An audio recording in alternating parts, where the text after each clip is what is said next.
Labsiin mana amantaa Ortodoksii Itoophiyaa uffata gaddaa akka uffatamuuf baasee Oromiyaa keessatti faallaa ta'uu hin ooltu.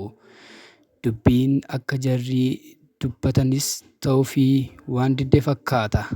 Mee iskii namooti tokko tokko waa isaan jedhanii barreessaniif oolmaa guyyaa har'aa waliin kan ilaallu ta'a. Sinoodosiin Oromiyaas fuula feesbuuka isaanii gubbaatti akka jechuun maxxansaniiru. Nu biraa nageenyaa, nu biraa moo'ichaa, nu biraa gammachuutu jira jechuun yoo maxxansan waloo lataa qananii aagaas maqaan keenya tokkumaa walumatti waamamnaa, maddaan keenyas tokkumaa walumatti dhaanamnaa, warri olaantummaaf ba'uu gaafa nu cabsu ceekuu amantaanis ta'e gandaan nu mararfatteen beekuu na hin ilaallatu jettee of hin sobiyyaa turuu Oromoo taatee of taanaan isiniif firri hin jiru jechuun wayyaa adii uffachuun fuula feesbuuka isaa gubbaatti barreessuun maxxanseera. Milkeessaa gammachuus adii uffannaa, adii dubbannaa, waliif dubbannaa akka aduu hifna jechuun barreessuun uffata adii uffatee achi as ba'eera. Akkasumas Obsaa Abdiisaa hiriyoota isaa wajjin Aartist Firaa'ol Dabaree gammadaa olaanaa uffata adii uffachuun gammachuu isaanii ibsachaa jiru. Siisay Dirribaa Lammeessaas akka aduu addaadhuu addunyaaf ifi jechuun gammachuu isaa ibsateera. Aartist Tirtiqaa Tafarii illee akkasuma. Kaffaaleew Tufaa gadaan keenya gaddi kan diina keenyaati.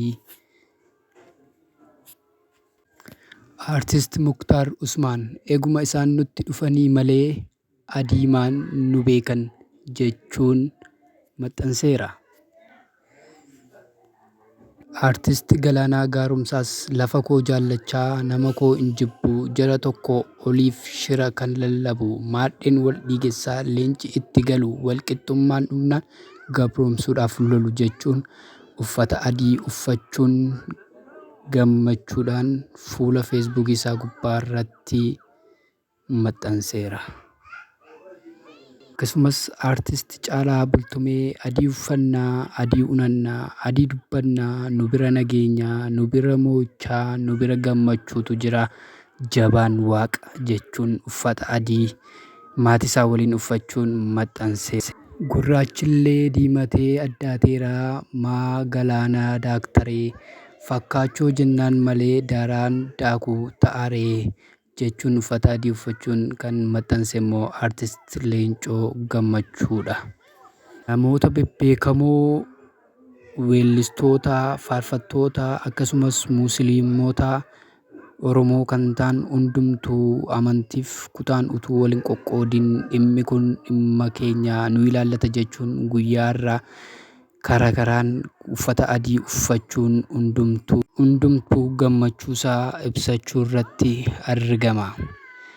Egaan wanti kun wanta nama gammachiisuuf namatti tolu waan ta'eef hundi keessan akka kanaan akka itti fuftan isiniin jechaa viidiyoon koo har'aa kana fakkaata ture. Sabiskiraayib gochuu hin dagatinaa. Viidiyoo kana laayik sheer gochuun hin dagatinaa.